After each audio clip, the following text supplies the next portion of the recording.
नमस्कार दोस्तों, स्वागत है आपका एक बार फिर से ब्रेन रूट क्लासेस के अंदर। दोस्तों आज हम डिस्कस करने वाले हैं एक बहुत ही एम्बिटियस और विजनरी इनिशिएटिव जिसका नाम है research development and innovation scheme, जिसे शॉर्ट में हम आरडीआई स्कीम कहते हैं। 2025 में यूनियन कैबिनेट ने इसे अप्रूव किया और इसके लिए 1 लाख करोड़ का मैसिव फंडिंग कॉर्पस एलोकेट किया। ये स्कीम इंडिया के पूरे रिसर्च और इनोवेशन इकोसिस्टम को रीशेप करने के लिए डिजाइन की गई है। इसका मेन एम है क्रॉनिक इश्यूज जैसे कि low research and development spending, weak industry academia collaboration और ब्रेन ड्रेन जैसी समस्याओं को एड्रेस करना। उसके साथ ही प्राइवेट सेक्टर को एम्पावर करना ताकि वो इनोवेशन में लीड कर सके और इंडिया स्ट्रेटेजिक टेक्नोलॉजी में सेल्फ रिलायंट बन सके। दोस्तों सबसे पहले देखते हैं ये स्कीम इतनी जरूरी क्यों है। आप सबको पता है कि इंडिया रिसर्च और इनोवेशन में पीछे रहा है। हमारे देश का gross expenditure on research and development यानी कि जीईआरडी, जिसकी फुल फॉर्म है gross domestic expenditure on research and development, ये जो है अभी भी जीडीपी का 1% से कम है, जबकि इजराइल 5% से ज़्यादा इन्वेस्ट करता है। साउथ कोरिया और यूएस भी 2 से 3% से ऊपर इन्वेस्ट करते हैं। इसका मतलब ये है कि हमारे पास टैलेंट तो है लेकिन रिसोर्सेज और सिस्टम उतना सपोर्टिव नहीं है। यूनिवर्सिटीज और इंडस्ट्रीज के बीच कोलैबोरेशन बहुत लिमिटेड है और जो भी फंड्स अलोकेट होते हैं उनका यूटिलाइजेशन भी पूरा नहीं हो पाता।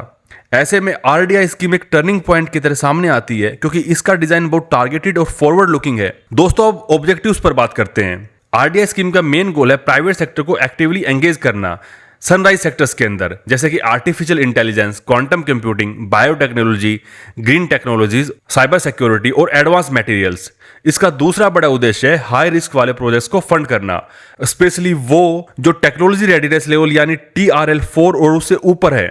जनरली प्राइवेट कंपनीज ऐसे प्रोजेक्ट्स में पैसा लगाने से डरती हैं क्योंकि रिस्क हाई होता है और रिटर्न जो है वो अनसर्टेन होता है, लेकिन आरडीआई स्कीम इन्हें सपोर्ट करेगी लोन्स, इक्विटी इन्फ्यूजन और deep tech fund of funds के जरिए। इसके अलावा स्ट्रेटेजिक टेक्नोलॉजीज को एक्वायर करना भी इसका ऑब्जेक्टिव है जो इंडिया की नेशनल सिक्योरिटी और इकोनॉमिक रेजिलेंस के लिए क्रिटिकल है, जैसे AI chips, defence grade materials, clean hydrogen technology, satellite system. उसके अलावा ये स्कीम स्टार्टअप्स और हाई वैल्यू एंटरप्राइजेस को नर्चर करने के लिए deep tech fund of funds create करती है। मतलब ये सिर्फ लैब्स तक लिमिटेड नहीं है बल्कि एंटरप्रेन्योरियल इकोसिस्टम को भी बूस्ट देगी। अब फंडिंग फ्रेमवर्क समझते हैं। इसके अंदर जो अमाउंट है वो है 1 लाख करोड़ की। ये अपने आप में हिस्टोरिक है।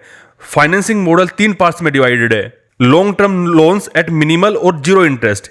उसके अलावा equity infusion specially for startups और contribution to deep tech fund of funds.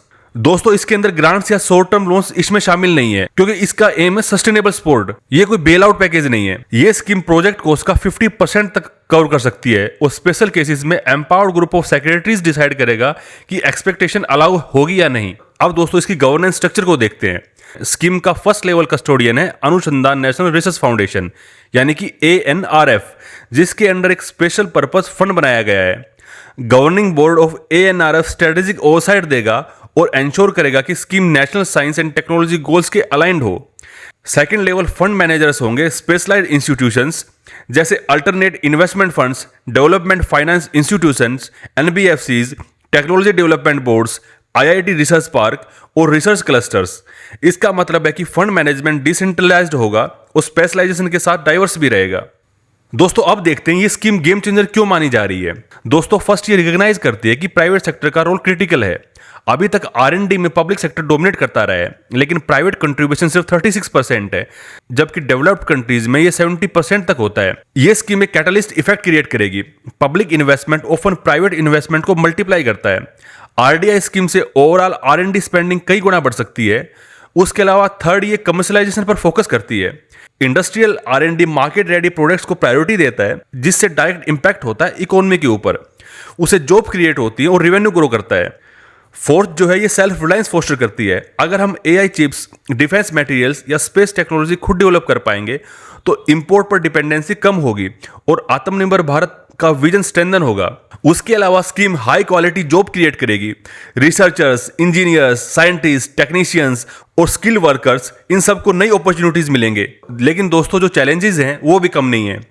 अभी इंडिया का R&D स्पेंडिंग सिर्फ 0.6 से लेकर 0.7% जीडीपी का हिस्सा है, जो ग्लोबल एवरेज से काफी कम है। प्राइवेट सेक्टर हेजिटेट करते हैं क्योंकि रिस्क काफी हाई होता है। स्टेट्स का कंट्रीब्यूशन सिर्फ 6.7% है, मतलब रीजनल इम्बैलेंस भी काफी है। इंडस्ट्री और एकेडमिया के बीच गैप जो है वो भी काफी है। जबकि यूएस जैसी डेवलप्ड कंट्रीज के अंदर ट्रिपल हेलिक्स मॉडल अडॉप्ट किया जाता है, जहां पे यूनिवर्सिटीज, इंडस्ट्रीज और गवर्नमेंट क्लोज पार्टनरशिप में काम करते हैं। फंड यूटिलाइजेशन भी इनएफिशिएंट है। एग्जाम्पल के तौर पर 2022-23 में department of science and technology ने सिर्फ 61% और डिपार्टमेंट ऑफ बायोटेक्नोलॉजी ने सिर्फ 72% ही अपने अलोकेटेड फंड्स को स्पेंड किया। इंडिया हर साल 40,000 से ज्यादा पीएचडी प्रोड्यूस करता है, लेकिन टॉप टैलेंट फॉरेन अपॉर्चुनिटीज की तरफ अट्रैक्ट हो जाता है। अब दोस्तों इसका सॉल्यूशन क्या हो सकता है? अगर आरडीआई स्कीम सक्सेसफुल बनानी है तो कंप्लीमेंट्री रिफॉर्म्स भी जरूरी है। सबसे पहले जीईआरडी यानी ग्रोस एक्सपेंडिचर ऑन आरएनडी को बढ़ाना होगा। टारगेट होना चाहिए कम से कम 2% of GDP bye 2030। Private investment को एनकरेज करना होगा टैक्स रिबेट, क्रेडिट गारंटीज और इनोवेशन लिंक्ड इंसेंटिव देकर। स्टेट्स को अपने अपने इनोवेशन रोडमैप्स बनाने होंगे और रीजनल क्लस्टर्स को स्ट्रेंथन करना होगा। इंडस्ट्री एकेडमी या पार्टनरशिप को एक्टिवली प्रमोट करना होगा। ज्वाइंट रिसर्च सेंटर, को फंडेड लैब्स और सेमीकंडक्टर मिशंस को और एक्सपेंड करना होगा। फंड यूटिलाइजेशन एफिशिएंट होना चाहिए, यानी outcome based funding model adopt करना होगा। प्रोजेक्ट को सिर्फ पैसे के हिसाब से ही नहीं बल्कि पैटेंट्स, पब्लिकेशंस और सोशल इंपैक्ट के हिसाब से इवैल्यूएट करना होगा। टैलेंट को रिटेन और रिवार्ड करना क्रिटिकल है। Prime minister research fellowship expand करनी होगी। वुमेन साइंटिस्ट को क्यूरी और किरण प्रोग्राम से सपोर्ट करना होगा और global talent return scheme launch करनी होगी ताकि जो इंडियन रिसर्चर बाहर रहते हैं वो वापस आकर कंट्रीब्यूट करें।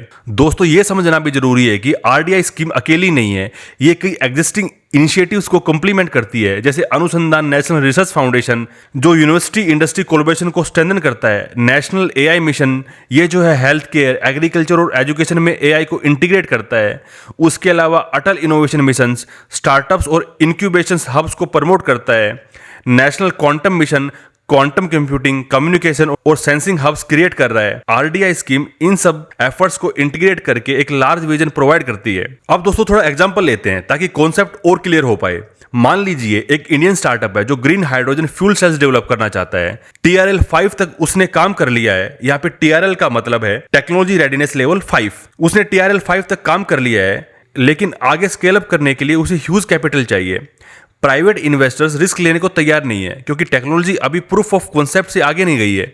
यहाँ आरडीआई स्कीम सपोर्ट करेगी लॉन्ग टर्म लोन और इक्विटी इन्फ्यूजन के जरिए। इससे स्टार्टअप आगे बढ़ेगा, इंडिया को नई क्लीन एनर्जी टेक्नोलॉजी मिलेगी और ग्लोबल मार्केट में हमारी कंपीटिटिव एज जो है वो बढ़ेगी। या दोस्तों सोचिए एक IIT रिसर्च पार्क में क्वांटम क्रिप्टोग्राफी प्रोजेक्ट चल रहा है। रिसर्चर्स ने लैब लेवल एक्सपेरिमेंट सक्सेसफुली कर लिया है, लेकिन इसे रियल वर्ल्ड एप्लीकेशन में कन्वर्ट करने के लिए मैसिव फंडिंग चाहिए। आरडीआई स्कीम यहां भी सपोर्ट करेगी और ये टेक्नोलॉजी इंडिया की साइबर सिक्योरिटी को ग्लोबल कम्पिटिटिव बना सकती है। तो दोस्तों इस तरह आरडीआई स्कीम सिर्फ रिसर्च पेपर्स तक लिमिटेड नहीं है, बल्कि इसे डायरेक्ट रियल वर्ल्ड इंपैक्ट में कन्वर्ट करने का विजन है। ये स्कीम सिर्फ साइंटिस्ट के लिए नहीं है, इसका फायदा पूरी सोसाइटी को होगा। एग्रीकल्चर में बायोटेक्नोलॉजी इनोवेशन से फूड सिक्योरिटी बढ़ेगी। हेल्थ केयर में एआई और जीनोमिक्स से अफोर्डेबल ट्रीटमेंट आएगा। Renewable energy innovations climate change से लड़ने में हेल्प करेंगी।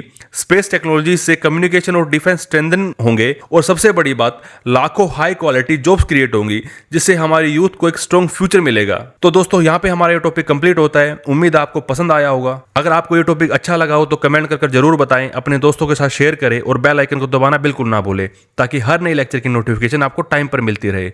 मिलते हैं अगले वीडियो में, तब तक के लिए धन्यवाद।